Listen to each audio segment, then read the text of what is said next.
Operation بنیان مرسوس نے بھارت کا غرور خاک میں ملا دیا۔ پاکستان کے حملے میں آدمپور، بھٹنڈا، سورت گڑھ، پٹھان کوٹ ایئرفیلڈ، مامون، ہلوارہ، جموں، برنالہ اور ادھمپور ایئر بیسز تباہ۔ پاک فضائیہ نے آدمپور میں بھارت کے جدید ترین ایئر ڈیفنس سسٹم S-400 کو GF-17 تھنڈر طیاروں نے ہائپر سونک میزائلوں سے تباہ کر دیا۔ ایئر ڈیفنس سسٹم کی مالیت $1.5 ارب ہے۔ پاکستان نے فتح گائیڈڈ میزائل سسٹم استعمال کرتے ہوئے بریگیڈ ہیڈ کوارٹر کے جی ٹاپ تباہ کر دیا۔ اڑی میں سپلائی ڈپو اور نگروٹا میں برہموس سٹوریج سائٹ تباہ کر دی گئی۔ دہر نگیاری میں آرٹلی گن پوزیشن کو ملیا میٹ کر دیا گیا۔ راجوڑی میں پاکستان میں دہشت گردی کرانے والا بھارتی ملٹری انٹیلیجنس کا تربیتی مرکز بھی صفائے ہستی سے مٹا دیا گیا۔ مقبوضہ کشمیر نوشہرہ میں پاکستان میں دہشت گردی کرانے والا بھارتی ملٹری انٹیلیجنس کا تربیتی مرکز اور منکوٹ میں بھارتی فوج کی آرٹلری گن پوزیشن تباہ۔ پاکستان نے بھارت کی اخنور ایوی ایشن بیس کو بھی تباہ کر دیا۔ بھارت نے اپنے 32 ایئرپورٹس کو بند کر دیا۔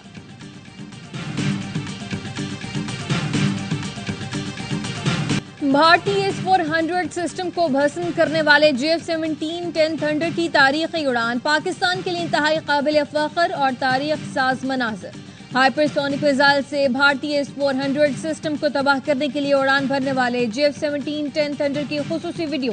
افواج پاکستان نے بھارت کا غرور خاک میں ملا دیا۔ پاکستان نے بھارت کا جدید سسٹم تباہ کر کے نام نہاد بھارتی دفاعی نظام اور کھوکھلے دعووں کو زمیں بوس کر دیا۔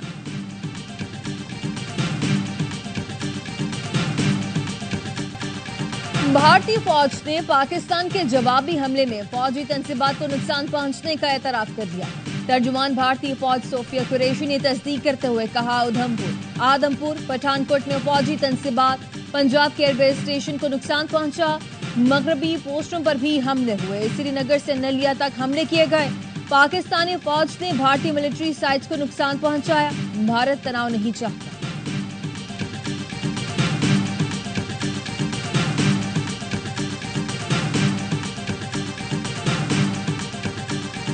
راجوڑی میں افواج پاکستان کے جوابی کارروائی میں دہشت گردوں کا سہولت کار راج کمار تھاپا مارا گیا۔ حکومتی اعلیٰ عہدے کی 8ویں ایڈیشنل DC راج کمار کا دہشت گردوں کے ساتھ گٹھ جوڑ تھا۔ راج کمار تھاپا کشمیری مسلمانوں کے لیے دہشت کی علامت تھا۔ اعلیٰ فوجی بریفنگز میں ہوتا تھا۔ سعودی وزیر خارجہ کا پاک بھارت وزرائے خارجہ سے رابطہ، کشیدگی کم کرنے پر زور دیا۔ کہا، سعودی عرب خطے میں امن اور استحکام کا خواہاں ہے۔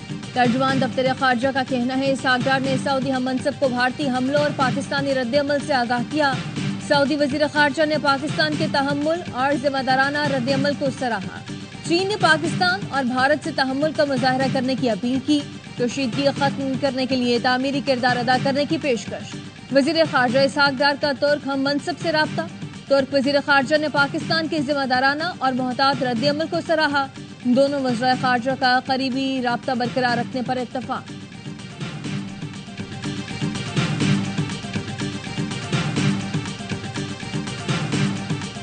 جو کچھ ہم نے کیا اس کے جواب میں اگر کچھ نہیں آئے گا تو ہم بھی آگے جواب نہیں دیں گے۔ اس وقت انٹرنیشنل تمام فارن منسٹر میں کال آ رہے ہیں، things are under total control. وہ حساب چکانا تھا وہ ہماری عام بہادر افواج نے اور ایئر فورس نے خصوصاً چکا دیا ہے۔ ہم نے جواب دے دیا ہے، اگر وہ دوبارہ جواب دیں گے تو جواب جائے گا، اگر وہ بہیو کریں گے تو نہیں ہوگا۔ یہی بات اس کے سیکٹر کو بھی کہہ دی ہے۔ امریکی وزیر خارجہ کو بتا دیا، گیند اب بھارت کے کورٹ میں ہے۔ اگر بھارت نے جوابی حملہ کیا تو پاکستان نہیں رکے گا۔ نائب وزیر اعظم اسحاق ڈار کی ایئر نیوز سے گفتگو۔ کہا، بھارت حملہ کرے گا تو زیادہ سخت جواب دیا جائے گا۔ مارکو روبیو نے بھارت سے تعمیری مذاکرات میں امریکی مدد کی بھی پیشکش کی۔ امریکی وزیر خارجہ کا بھارتی ہم منصب کو بھی فون۔ مارکو روبیو نے کہا، پاکستان اور بھارت کشیدگی کم کریں، بات چیت کا راستہ کھولیں۔ امریکہ کشیدگی کم کرانے کے لیے کردار ادا کرنے کو تیار ہے۔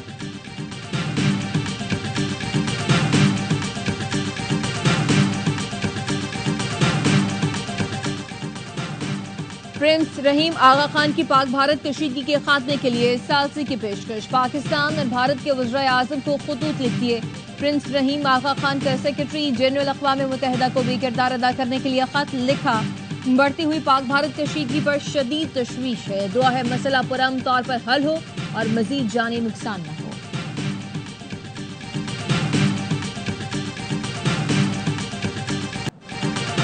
وزیر اعظم شہباز شریف کی صدر آصف علی زرداری سے ملاقات. صدر آصف علی زرداری نے بھارتی جارحیت کا منہ توڑ جواب دینے پر پاک فوج کی بہادری کو سراہا. کہا پاکستان کے پاس اپنی خود مختاری کے دفاع کے لیے فیصلہ کن جواب دینے کے سوا کوئی چارہ نہیں بچا.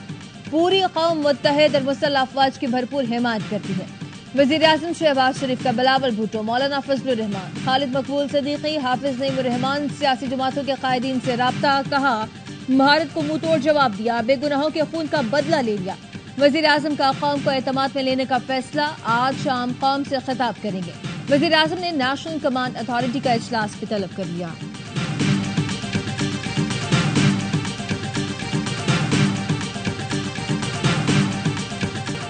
پاکستان کا بھارت کے خلاف آپریشن بنیانم مرسوس. پاکستان کے سائبر حملے میں بیشتر بھارتی ویب سائٹس کو ہیک کر لیا گیا. ملٹری سیٹلائٹ جام کر کے ناکارہ بنا دیا گیا. بارڈر سیکیورٹی فورسز اور unique identification authority of India کا ڈیٹا لیک کر دیا گیا. بجلی کی تنصیبات پر سائبر حملے میں بھارت کے 70% گریڈز کو ناکارہ بنایا گیا. Maharashtra state electricity transmission company کا سسٹم بھی ہیک کر لیا گیا. بجلی بند ہو گئی. بھارتی وزیر اعظم اور بی جے پی کی آفیشیل ویب سائٹ سمیت متعدد اہم web sites hack. Web sites کا مواد اڑا دیا گیا. Indian air force, Maharashtra election commission کی ویب سائٹس بھی ہیک کی گئیں. سائبر ٹیم کے جموں کشمیر میں بھارتی ایئر فورس کی نارتھ ایئر کمانڈ پر سائبر حملے. بھارتی فضائی کا سائبر نیٹ ورک مسلسل down. Indian defence production web sites کا حساس ڈیٹا ڈارک ویب پر فور سیل کر دیا گیا. پاکستان سائبر فورس کے حملے میں کرناٹک میں 235 پاور اسٹیشن غیر فعال.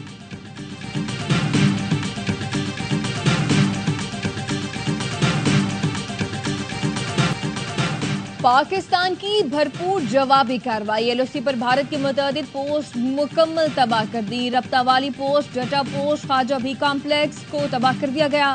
پاک فوج نے پھکیاں سیکٹر میں بھی بھارتی پوسٹیں مکمل تباہ کر دی. ایل او سی پر افواج پاکستان کی توپوں نے بھارتی توپوں کو خاموش کرا دیا.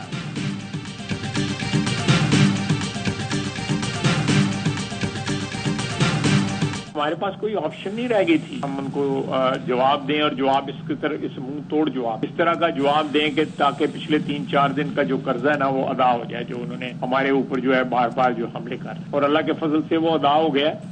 کوئی نیا قرضہ چڑھانے کی کوشش کی، انشاءاللہ تعالیٰ وہ بھی پوری طرح سیٹل ہو جائے. بھارت کو 6 گھنٹے میں بتا دیا ہم کیا کر سکتے ہیں. بھارت کو پیغام ہے معاملہ یہاں سے لپیٹ لیں. وزیر دفاع خواجہ آصف کی اروائی نیوز سے گفتگو. مشیر وزیر اعظم رانا ثنا نے کہا پاک فوج قوم کی توقعات پر پورا اتری. جنگ نہیں چاہتے لیکن بھارت نے دوبارہ کچھ کیا تو ایسے ہی جواب دیں گے. بھارت نے نور خان ایئر بیس، شورکوٹ، رحیم یار خان میں حملہ کیا. غیر ملکی میڈیا بھی بھارتی جارحیت کو رپورٹ کر رہا ہے. ڈپلومیٹک محاذ پر بھی پاکستان نے بھارت کو آؤٹ کلاس کر دیا. 9 ملکوں کو بھارت سے مثبت جواب نہیں ملا.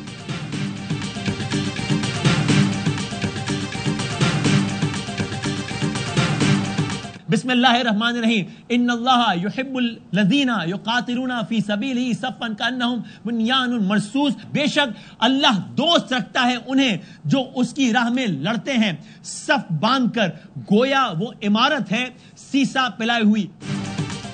آپریشن بنیان مرصوص کا نام قرآن حکیم کی سورہ صف کی آیت سے لیا گیا، جس میں کہا گیا ہے کہ بے شک اللہ ان لوگوں سے محبت کرتا ہے جو اس کی راہ میں جنگ کے دوران اس طرح صفیں باندھ کر لڑتے ہیں گویا وہ سیسا پلائی دیوار. پاکستانی فتح میزائل کی لانچ. شہید پاکستانی بچوں کے نام معصوم بچے حوا بی بی، عروہ زبیر، محمد بن زبیر، اویم زبیر، عمر زبیر، عمر موسیٰ اور ارتضیٰ توری پارکی پاکستان میں بھارتی جارحیت میں شہید ہوئے تھے. پاکستان ان معصوم بچوں کی شہادت کو نہ بھولا ہے اور نہ بھولے گا. الحمدللہ کوئی بھی گاؤں خالی کر نہیں گیا. ہم ادھر بیٹھے، ان کے گاؤں آپ دیکھ سکتے ہیں، یہ ساتھ بارڈر لائن ایریا، کچھ بھی نظر نہیں آ رہا. بارڈر 2 کلومیٹر دور ہے، ٹھیک ہے، ہم ڈرنے والے نہیں ہیں. پاکستان کی عوام پوری فوج کے ساتھ ہے. انڈیا نے جنگ شروع کی دی ہے، ختم ہی کریں گے انشاءاللہ تعالیٰ. اب وہ چیخے مار رہے ہیں. پاکستانی فوج نے جو کام کیا ہے وہ زندگی بھر انڈیا یاد رکھے گا انشاءاللہ تعالیٰ. پاکستانی عوام کا مسلح افواج کے ساتھ بھرپور اظہار یکجہتی. راولپنڈی، لاہور، ملتان سمیت دیگر شہروں میں عوام سڑکوں پر نکل آئے. سکھر میں شہریوں کے پاک فوج اور پاک فضائیہ کے حق میں نعرے. فیصل آباد کے لوگوں کا بھی مکار دشمن بھارت کے خلاف بھرپور کارروائی پر پاک افواج کو خراج تحسین. صادق آباد کے شہریوں کا بھی افواج پاکستان سے اظہار یکجہتی. پاک بھارت کشیدگی کے باوجود سرحدی علاقے جلو موڑ میں لوگوں کے حوصلے بلند. پاکستان اور پاک فوج زندہ باد کے نعرے. واہگہ بارڈر کے 0 پوائنٹ پر بسنے والے مکینوں کو کسی قسم کا خوف نہیں. کہتے ہیں گاؤں چھوڑ کر نہیں جائیں گے. پاک فوج کے ساتھ مل کر دشمن سے 2 ہاتھ کریں گے.